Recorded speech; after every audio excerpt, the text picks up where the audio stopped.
You know what's strange about world records? It's not just that they exist, it's that at some point, a real human looked at their life and thought, I should become the best in the world at this extremely specific thing. Not just the fastest or strongest or smartest, maybe the most pierced, most t shirts worn, or the longest fingernails in human history. Today, we're going deeper than the headline. We're not just listing records, we're asking the real question: what made someone do this? And just a quick little disclaimer, I know people can do whatever they want to their body, it's up to them, their choices, it's their own personal thing. I'm just curious at the mindset of what made them decide to want to do that, to break a record, or if it was just for fun. No judging them or nothing, it's just out of pure curiosity. Welcome back to Rabbit Hole Radio. I'm your host, Megan, and today is Strange Saturday. Let's dive into this rabbit hole.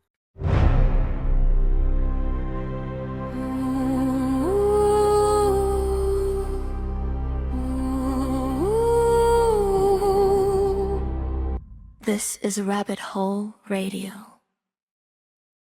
Let's start with body modification records, because this category is basically human experimentation with style. One of the most extreme documented record holders is Elaine Davidson, who held the record for the most piercings in a lifetime. At her peak, she had 4,225 piercings total, not just her ears, we're talking her face, which includes tongues, eyebrows, but she also pierced her torso, and even areas you don't casually accessorize. So, you're probably wondering, why do something like that? For Elaine Davidson, it wasn't one decision, it was gradual. One piercing turned into another, then it became an identity. Over time, it stopped being decoration and became transformation.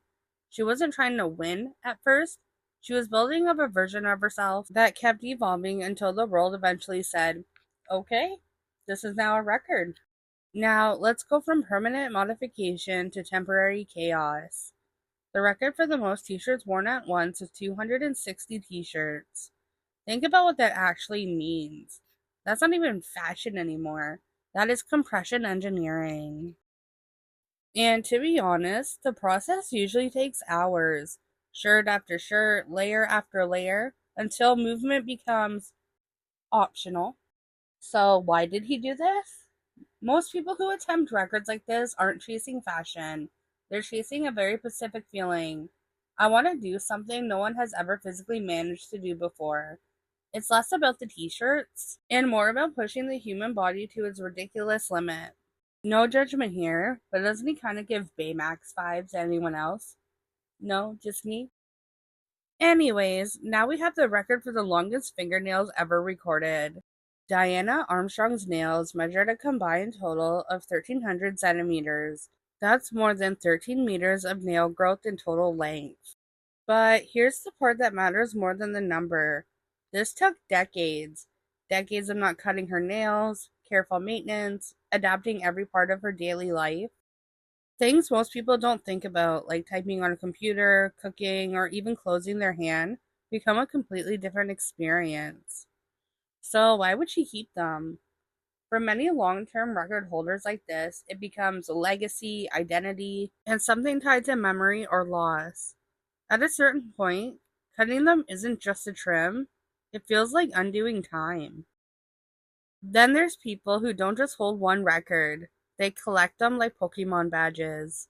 Take a look at Lucky Diamond Ridge, one of the most tattooed people in the world, with nearly a total body coverage exceeding 100% with layered ink, is counted across modifications and overwork areas. And alongside tattoos, he also had hundreds of piercings at various points in his modification journey. But what makes it interesting isn't just the number, it's the pattern. People like this often start young, then realize something. They don't want just one achievement, they want their entire identity to be the achievement. And over time, their body becomes a timeline, a story, and a living record entry. But when you zoom out, something becomes clear. Most of these records aren't about competition, they're about obsession. Not the unhealthy kind necessarily, but the focused kind that says, If I commit to this one strange thing harder than anyone else in the world, it means something to me. And the Guinness World Records, they didn't invent that mindset. They just gave it a scoreboard. And now because of that, this is it's totally fine though, I'm just saying, but because of the world record books, we have people stacking t-shirts, growing their nails for decades, people modifying their bodies hundreds or thousands of times. But if it wasn't for the people turning their heads and looking at them going, why would you do that? Then we probably wouldn't have people trying to break world records because there would be no interest in that. But that became their life goal and it gave them a purpose. So the next time you see a world record that makes no sense to you, don't just laugh at it. Ask the question, not why would anyone do that, but what does it take to be a person that stays committed long enough to become the best in the world at it? Because that's the real rabbit hole. And honestly, we're still falling through it. There's so much more to get into, but I'm going to stop it here for now. And yeah, if you want to see more videos like this, make sure you hit the subscribe button. Comment down below what you think the weirdest world record is to you. And make sure you hit that notification bell so you never miss a video. And give this video a thumbs up so I know you're watching. Alrighty, we'll see you in the next video. Bye.